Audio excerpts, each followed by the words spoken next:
Bonjour les amis et bienvenue sur ma chaîne et sur cette vidéo qui va parler du décodage symbolique de la lame, le pape que voici, dans une dimension psychologique et archétypale. Alors déjà c'est la première lame du jeu où il y a plusieurs personnages. Vous voyez très nettement le pape et puis deux enfants. Ça complète en quelque sorte bien sûr l'empereur que nous avions vu. Alors ici, de quoi nous parle le pape? Le pape, c'est le marieur du jeu. Et la première question que nous pose le pape, c'est est-ce que le mariage est important pour vous? Où en est votre implication d'un point de vue sentimental? Est-ce que vous marier est douloureux? Est-ce que c'est angoissant? Ou est-ce qu'au contraire, c'est plutôt facile? C'est la première question que vous pose le pape par rapport au mariage. Ensuite, je vais approcher un peu plus la lame. Vous voyez qu'il tient effectivement une crosse à 3 niveaux. Et quand on suit le bas de la crosse, c'est comme si il l'enfonçait dans le crâne d'un enfant. Et cela, bien sûr, au niveau psychique, ça indique les croyances, les valeurs et bien sûr, par extension, la religion. Alors, quelles sont vos valeurs? Est-ce qu'elles sont bien les vôtres? Est-ce que vous les avez acquises de façon douloureuse? Est-ce que vous avez reçu un formatage? Est-ce que vous avez encore un esprit libre par rapport à tout ça? Et puis, bien sûr, quelle est votre religion? Avez-vous une religion? Est-elle dogmatique, adogmatique? N'avez-vous pas, peut-être, de religion? Et comment vivez-vous, effectivement, de vous sentir sans cette religion? Du reste, le mot religion, vous savez, ça vient de deux origines latines, bas latin et haut latin. Religere, qui veut dire relier les choses entre elles, et puis, de façon plus noble, religare, ce qui signifie relire. Lire et relire, qui fera plaisir à nos amis alchimistes. Léguer, orat et ivenes, pour ceux qui connaissent. Mais laissons ça de côté. Revenons sur le pape. Donc déjà, c'est l'engagement, votre engagement dans une histoire sentimentale, et puis le mariage. Alors, autre chose avec ces deux enfants qui sont là au pied du pape. Alors, il y a bien deux enfants, bien sûr, mais on ne voit pas leur visage.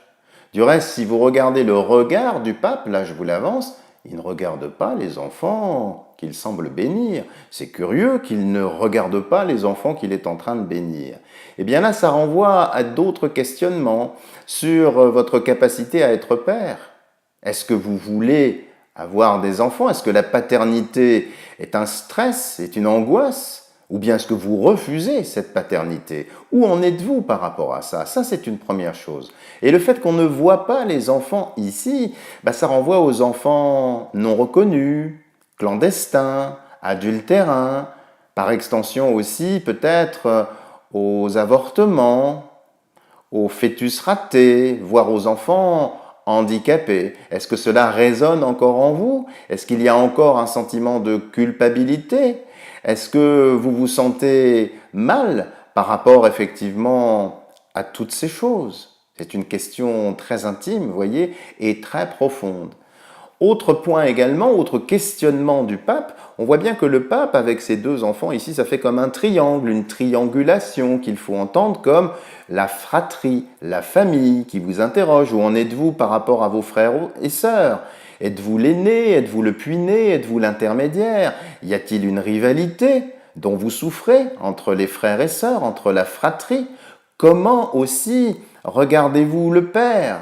Voulez-vous attirer son attention comme les enfants qui semblent vouloir tendre leurs mains? Ou bien voulez-vous tout simplement qu'il ne vous regarde pas? Quelle est votre place dans la fratrie? Êtes-vous sûr d'être à votre place? Est-ce qu'il n'y a pas des souffrances plus ou moins larvées ici? Et puis le pape, bien sûr, c'est un souverain pontife. Pontife, il y a le mot pont. Un pont, comme vous le savez, ça sert à franchir des rives, à dépasser des fleuves. L'eau, dans l'inconscient, c'est bien sûr les émotions. Qu'est-ce qu'une émotion? En latin, movere, en anglais aussi, emotion.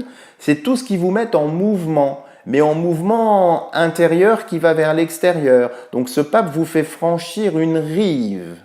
Alors quelle rive vous fait-il franchir? Eh bien, quand on regarde la crosse, on voit 3 niveaux.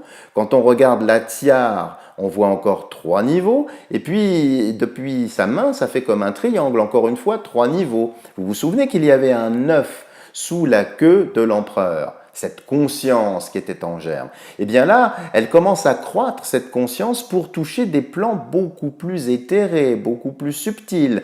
On parle de là de religion, de Dieu. Est-ce que Dieu a une place en vous ou bien est-ce qu'il n'en a pas du tout?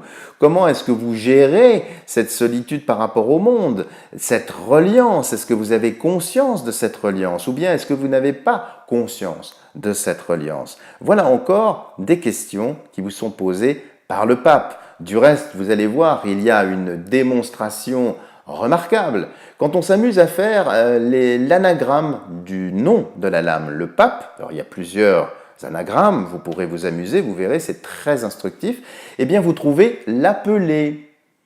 L'appelé, quelqu'un qui est appelé. Appelé par qui? Appelé par Dieu. Du reste, dans les anciennes sociétés initiatiques, que ce soit Éleusis, Mitra, Pythagore et j'en passe, volontairement, bien évidemment, pour être reçu dans ces cénacles, il fallait entendre l'appel. Il fallait que Dieu ait résonné à l'intérieur de vous. Et donc, même si vous n'avez pas la foi, même si vous n'êtes pas croyant, cette lame vient un petit peu vous titiller, vous dire, effectivement, est-ce qu'on peut vivre sans foi? Est-ce qu'on peut vivre avec la foi? Et que faire de cette foi? Comment orienter les choses? Voilà les amis, ce petit survol de la lame Le Pape dans une dimension archétypale. Si vous avez aimé cette vidéo, n'hésitez pas à me laisser un petit pouce bleu. Abonnez-vous à ma chaîne si ça n'est pas encore fait pour être sûr de ne rater aucune autre vidéo. Voilà, nous allons continuer le chemin comme ça. Je vous dis merci de votre soutien parce que nous avons dépassé déjà les 1000 abonnés. Grâce à vous, merci. Continuons les choses, faisons grandir cette communauté. Je vous dis à bientôt pour de nouvelles vidéos.